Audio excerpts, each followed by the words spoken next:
Hello বন্ধুরা, কেমন আছেন সবাই? আশা করি সবাই ভালো আছেন। আজ তোমাদের জন্য আরও একটি নতুন করাকরির ভিডিও নিয়ে হাজির হলাম। গল্পটি খুবই ইন্টারেস্টিং হতে চলেছে। আমি কথা দিচ্ছি, গল্পটি শেষ পর্যন্ত শুনলে তোমাদের ওইটা দিয়ে পানি বেরিয়ে যাবে। চলো বন্ধুরা, তাহলে গল্পটি শুরু করি। আমার নাম রাজু। কয়েক মাস আগে আমার বাবা মারা গেছেন, কিন্তু আমার আর মায়ের জন্য সবকিছুই রেখে গিয়েছিলেন। আমাদের জন্য একটি বাড়ি এবং ব্যাংকে বেশ ভালোমতো টাকা পয়সা রেখে গিয়েছিলেন। আমি একটি রাজ্য সরকারের কর্মচারী আর আমার মাইনে বেশ ভালো ছিল। ঘরের কাজ করতে আমার একদমই ভালো লাগত না, আর আমার জীবন অফিস আর পাড়ায় আড্ডা মেরেই কেটে যেত। আমি কখনই বাড়ি নিয়ে মাথা ঘামাই না। আমার বাবা বাড়ির বাইরের কাজকর্ম দেখত আর মা বাড়ির ভিতরের দায়িত্ব নিত। তাই আমি কোনো চাপ ছাড়াই জীবন যাপন করছিলাম। কিন্তু যেদিন আমার বাবা আমাদের ছেড়ে চলে গেলেন, তখন আমি বুঝতে করি যে মাকে সমস্ত কাজ করতে হয়। মা কিছু না বলেই প্রায় 1 মাসের উপর সব দিক সামলাচ্ছিল এবং কখনো অভিযোগ করেনি। কিন্তু একদিন মা আমার উপর অনেক চেঁচিয়েছিল। মা আমার উপর রেগে বলেছিল, তুই একটা দায়িত্বজ্ঞানহীন ছেলে। তোর বাবার অবর্তমানে তুই বাড়ির কর্তা, তাই তোকে পরিবারের সমস্ত কাজকর্মের দায়িত্ব নেওয়া উচিত। মায়ের জন্য আমার খারাপ লাগলো এবং তখন থেকে আমি বাড়ির সব কাজকর্ম করতে শুরু করলাম আর মাকে সবভাবে সাহায্য করতে লাগলাম। আমি বাড়ির বাইরের সমস্ত কাজ করতে লাগলাম এবং মা আর কখনো অভিযোগ করেনি। মা খুব খুশি হয়েছিল। প্রতিটি জিনিস ভালো চলছিল যতক্ষণ না বুঝলাম মাও একজন মহিলা। আমার এখনও সেই দিনটি মনে আছে। আমি কাজ থেকে তাড়াতাড়ি এসেছি এবং যেহেতু মা আমার জন্য দরজা খোলেনি, আমি আমার চাবিটি দিয়ে দরজা খুলে বাড়ি ঢুকলাম। বাথরুম থেকে শাওয়ারের আওয়াজ আসছে। আমি আমার সমস্ত জিনিসপত্র রাখার জন্য আমার ঘরে গেলাম। কিছুক্ষণ পরে শাওয়ারের আওয়াজ থামল এবং বুঝলাম মা তার ঘরে ঢুকল। আমি আমার ঘর থেকে বেরিয়ে মায়ের ঘরের দিকে যাচ্ছিলাম। মায়ের ঘরের দরজায় গিয়ে দেখলাম যে দরজাটি ঠিকভাবে বন্ধ করা হয়নি। দরজার ফাঁক দিয়ে ঘরের ভেতর তা দেখা যাচ্ছিল। দাঁড়িয়ে আছে। সদ্য স্নান করার জন্য মায়ের মাথার চুল ভিজে ছিল আর সারা গায়ে জলের ফোঁটা লেগেছিল। দেখে আমার জ্ঞান হারাবার অবস্থা। মায়ের নজরে আসার আগে আমি একটু জোরে মা বলে ডেকে নিলাম। মা সঙ্গে সঙ্গে গুছিয়ে নিয়ে দরজা খুলে জিজ্ঞেস করল, রাজু, কখন এলি তুই? আমি তো বুঝতেই পারিনি। আমি বললাম, এই কিছুক্ষণ আগে এসেছি। সব বাজার রান্না ঘরে রেখে দিয়েছি। তারপর আমি আর মা কিছুক্ষণ স্বাভাবিক কথাবার্তা বললাম। আমার মায়ের সেই দৃশ্যের পরে আমি আর নিজেকে ধরে রাখতে পারলাম না। এরপর থেকে আমি মাঝে মাঝেই মাকে এক অবস্থায় দেখতাম। মায়ের প্রতি দিন দিন আমার আকর্ষণ বাড়তে থাকে এবং আমি সব সময় মায়ের দেখার সুযোগ খুঁজতে শুরু করি। এমনকি আমি মায়ের সম্পর্কে চিন্তাভাবনা করা ও শুরু করেছি। মাঝে মাঝে মাকে চিন্তা করে শুরু করি। এই মুহূর্তে আমি বুঝতে পারি যে বাবা আমাকে বাড়ি এবং নগদ ছাড়া অন্য আরেকটা জিনিস রেখে গেছেন। সেটা হলো আমার মা এবং তার সুন্দর সমস্ত উত্তরাধিকার এর সেরা সম্পত্তি। এক রাতে আমরা টিভিতে একটি হিন্দি সিনেমা দেখছিলাম। এটি বিবাহ বহির্ভূত সম্পর্কের স্বল্প বাজেটের সিনেমা ছিল। সিনেমাটায় অনেক দৃশ্য ছিল, যদিও পুরো দৃশ্য ছিল না, কিন্তু নায়িকার ডিপ কাট, নায়কের নায়িকাকে দৃশ্য বা নায়িকার দৃশ্যগুলো খুব ছিল। সিনেমাটা দেখতে দেখতে আমরা দুজনেই খুব হলাম। আমি দেখতে পাচ্ছিলাম যে মা খুব হয়ে ভারী শ্বাস নিচ্ছে। সিনেমার পরে আমরা সিনেমাটা সম্পর্কে কিছুটা আলোচনা করলাম এবং তারপরে আমরা আমাদের ঘরে চলে গেলাম। আমি এতটাই বিভোর ছিলাম যে ঘরে এসে আমার কিন্তু তারপরেও ঘুমোতে পারলাম না।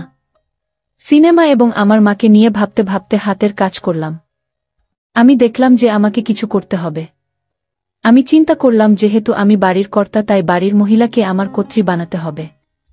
আমি আমার বাড়ির মহিলাকে সন্তুষ্ট করব এবং সে আমাকে সন্তুষ্ট করবে। আমি এটাও জানতাম যে মহিলাটি আমার মা এবং সে আমাকে তার অংশীদার হিসাবে গ্রহণ করবে না। আমি সেটা মাকে বোঝালেও সে সেটাতে রাজি হবে না, তাই সবচেয়ে ভালো জিনিস হবে প্রথমবার মাকে জোর করা। একবার যদি মাকে জোরে করে আনতে পারি তাহলে সে পরে আমাকে তার প্রেমিক হতে দেবে। এইসব ভাবতে ভাবতেই আমার আবার শক্ত হয়ে গেল। আমি আস্তে আস্তে আমার ঘর থেকে বের হয়ে মায়ের ঘরে চলে গেলাম। দরজা বন্ধ থাকলেও লক করা ছিল না। আমি দরজা খুলে মায়ের ঘরে ঢুকলাম। মায়ের ঘরে নাইট ল্যাম্প জ্বালা ছিল। মা দেওয়ালের দিকে মুখ করে শুয়ে আছে। আমি এগিয়ে দেখলাম যে মায়ের দিয়ে আসছে। মায়ের খুব সুন্দর এবং ধীরে ধীরে মায়ের নিঃশ্বাসের তালে তালে কাঁপছে। আমার বাবা মারা যাওয়ার পরে থেকে মা একা একা শুতো। আমি স্থির করলাম যে যদি কখনো মায়ের সাথে আমি তবে সেটা আমার বিছানায় হবে।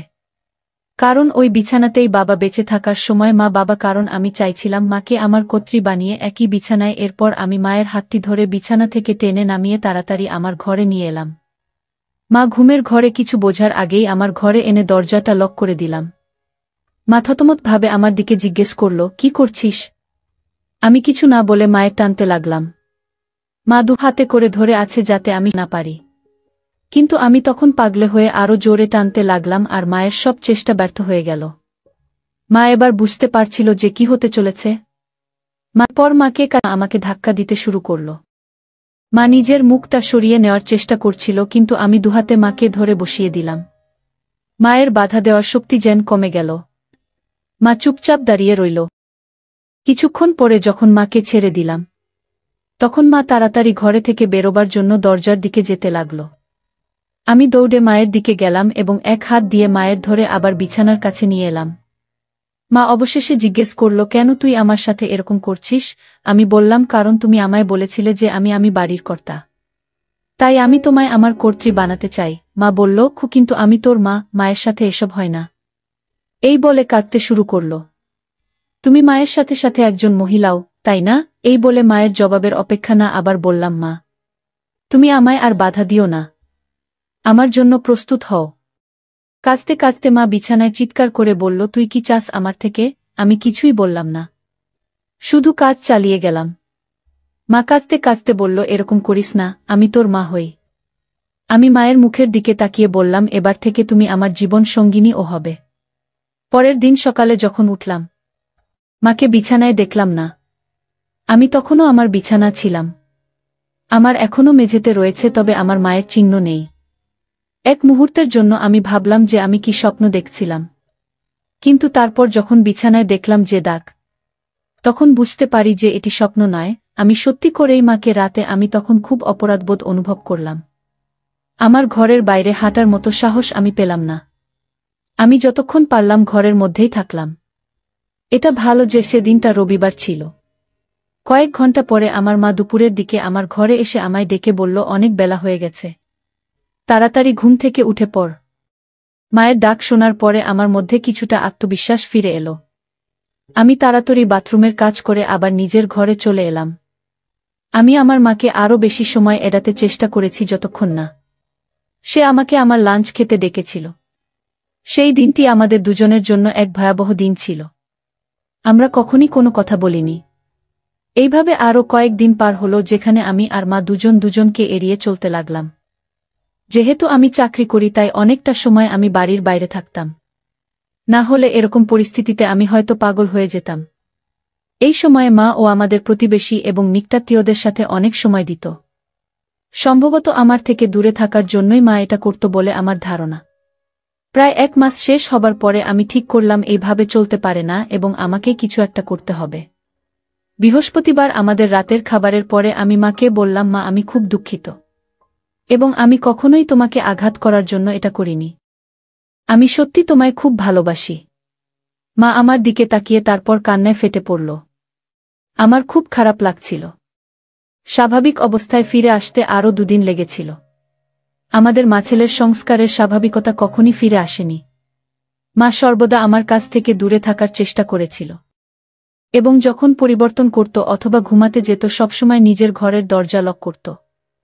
প্রায় 3 মাস আমরা আমাদের জীবনকে এভাবেই কাটালাম। কিছুদিন পরে জিনিসগুলি স্বাভাবিক হওয়ার পরে আরও 2 সপ্তাহ পরে আমার মা তার বন্ধুদের সাথে একটি সিনেমাতে যায়। আমি জানতাম যে মা একটি মুভিতে যাচ্ছেন, কারণ মা আমার কাছ থেকে কিছু টাকা নিয়েছিল। আমিও নিজের কাজের জন্য শহরের বাইরে একটা ট্রিপে গেলাম। 2 দিন পরে যখন আমি আমার ট্রিপ থেকে ফিরে এলাম, যখন দেখলাম যে বাড়ির পরিবেশটা অনেকটাই আলাদা হয়ে গেছে। আমার মা খুব সুন্দর একটি শাড়ি পরেছে এবং তার চুলে ফুল লাগিয়েছে। সাধারণত বিধবা মহিলারা তাদের চুলে ফুল কখনো লাগায় না। মায়ের মনও খুব ভালো মেজাজে আছে বলে মনে হচ্ছে। আমি খুশি হয়েছি, কিন্তু মাকে এইভাবে দেখে হতবাক হয়েছি। আমি ঘরে এসে মায়ের জন্য আনা মিষ্টি মায়ের হাতে দিলাম আর মা হাসি মুখে সেটা নিল। মা আমার ট্রিপের ব্যাপারে অনেক কিছু জিজ্ঞাসা করল। আমি বুঝলাম যে মা আমায় ভালোভাবে গ্রহণ করেছে। আস্তে আস্তে আমিও অনেক স্বাভাবিকভাবে মায়ের সাথে কথা বলতে লাগলাম। আর মাকে খুব ভালোভাবে দেখতে লাগলাম। আমি খুশি হলাম যে মা স্বাভাবিক অবস্থায় ফিরে এসেছে। রাতের খাবারের পরে মা আমায় স্নান করে আসতে বলল। আমি অবাক হয়ে মাকে জিজ্ঞাসা করলাম, আমি এত রাতে স্নান করে কি করব? মা গম্ভীরভাবে বলল, আমি যখন বলছি তখন তুই স্নান করে আয়। আমি অনিচ্ছা সত্ত্বেও স্নান করতে গেলাম, কারণ আমি মাকে আর রাগাতে চাইছিলাম না। আমি স্নান করে ঘরে আসতে মা আমায় বলল, নতুন গেঞ্জি পরে ঘরে শুয়ে থাকতে বলল। আমি মাকে বললাম, মা আমার এখন ঘুম আসছে না। মা আমায় বলল, আমি যা বলছি সেটা তুই কর, অত প্রশ্ন করতে হবে না। আমি মাকে রাগাতে চাইলাম না, তাই নতুন গেঞ্জি পরে ঘরে এসে বিছানায় শুয়ে থাকলাম। চোখ বোধ করে চিন্তা করতে লাগলাম মায়ের এরকম পরিবর্তনের কারণটা কি। কিছুক্ষণ পরে দরজার আওয়াজ পেয়ে দেখলাম মা হাতে একটা মিল্কের গ্লাস নিয়ে আমার ঘরে ঢুকল। মা একটা সুন্দর হলুদ শাড়ি পরেছিল। শাড়িটা অনেকটা নিচে করে পরেছিল, তাই মায়ের সুন্দর দেখতে পেলাম।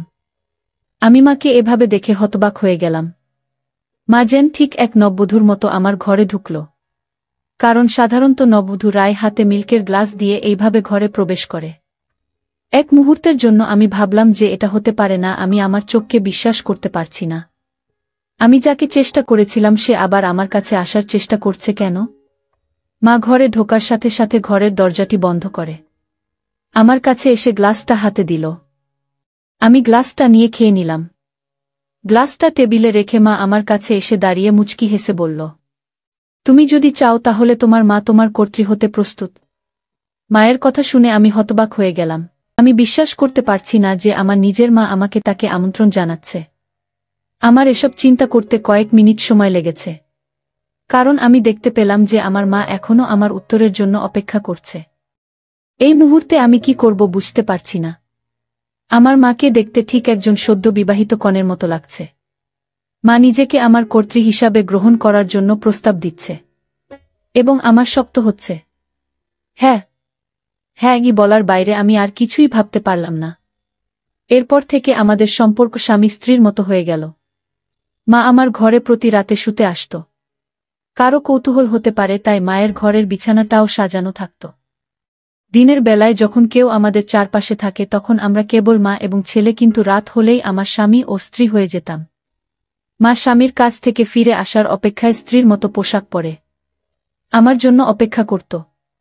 আমি যখন কাজ থেকে বাড়ি ফিরে আসি তখন আমার মা সুন্দরভাবে সেজেগুজে থাকত। মা আমার কাছে স্ত্রী এবং আমি তার স্বামী ছিলাম। কয়েক মাস পরে 43 বছর বয়সে আমার মা হেনা আবার হল। এবার মায়ের আমার বাচ্চা, তার নিজের ছেলের বাচ্চা। আমি খুশি আমাদের বাচ্চা আর 6 মাসের মধ্যে পৃথিবীতে ভূমিষ্ঠ হবে। এইভাবেই মা আর ছেলের প্রেমের সম্পর্ক আর সংসার চলতে লাগল। এখন মা আর আমি দুজনেই খুব খুশি। বন্ধুরা, আজকের গল্পটি এই পর্যন্ত। গল্পটি ভালো লাগলে একটি লাইক ও চ্যানেলটি সাবস্ক্রাইব করে দেবেন। দেখা হচ্ছে পরে ভিডিওতে। ভালো থাকবেন সবাই।